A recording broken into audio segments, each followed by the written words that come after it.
high and lift up. It was a windy day. The mailman barely made it to the front door. The door opened.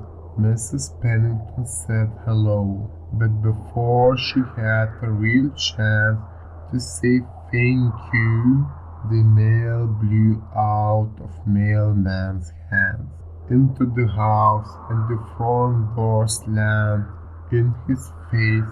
Mrs. Pennington ran to pick up the mail. Oh my, she said. Tommy was watching the shutters open and then shut, open and then shut. Mom, he said, may I go outside? Be careful, she said. It's windy today. Tommy crawled down and ran to the door.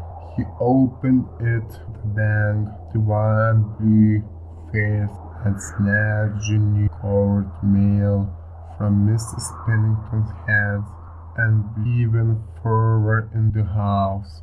Oh my, she said. Tommy ran outside and the door slammed shut. Outside, yellow gold red leaves were leaping from falling trees.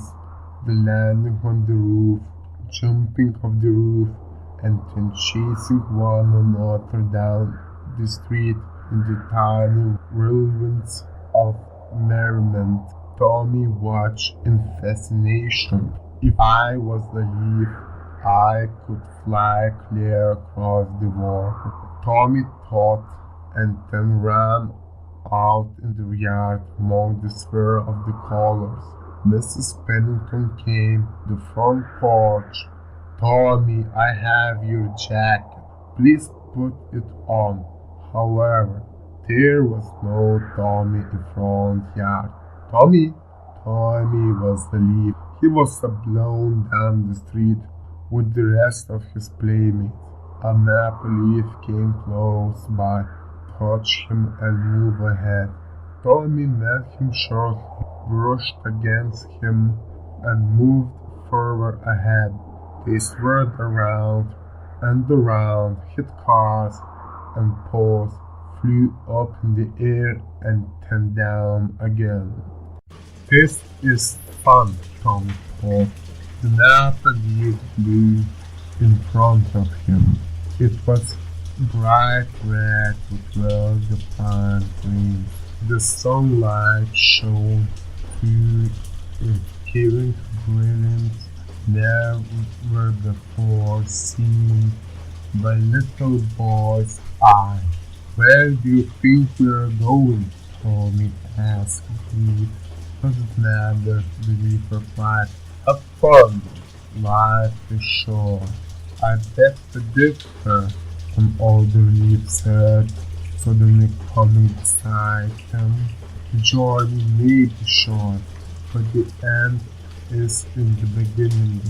Tommy pondered this, the best a leaf could ponder.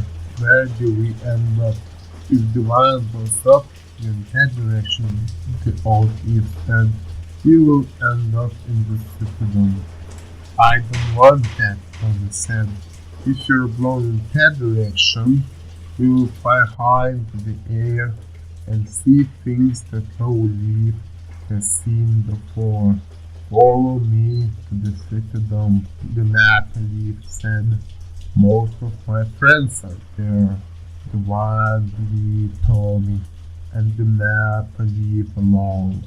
Tommy thought of the choices he wanted to continue to play.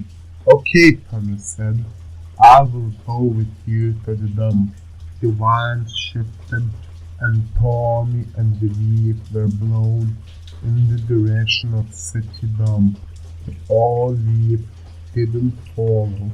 He was blown further down the block and suddenly lifted up high into the air. Hey, he called out, the signs of here. It's spectacular. Come and see.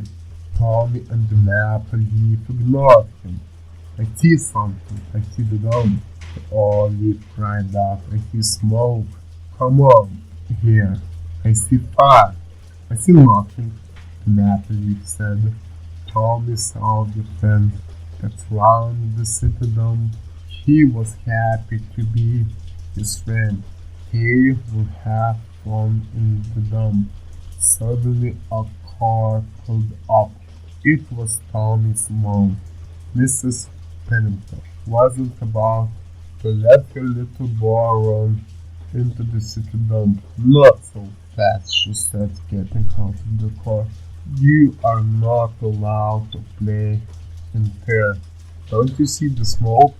Tommy watched the naphtali flown against the wall and struggled to get over.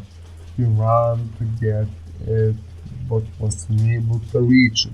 Mrs. Pennington walked over to and to believe she put it in her pocket. There, she said, it will be safe until we get home. Tommy smiled, ran to the car and got in.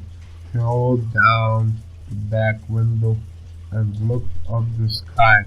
He wondered where the old Eve had gone. Perhaps one day he would see what the old Eve had seen. Perhaps.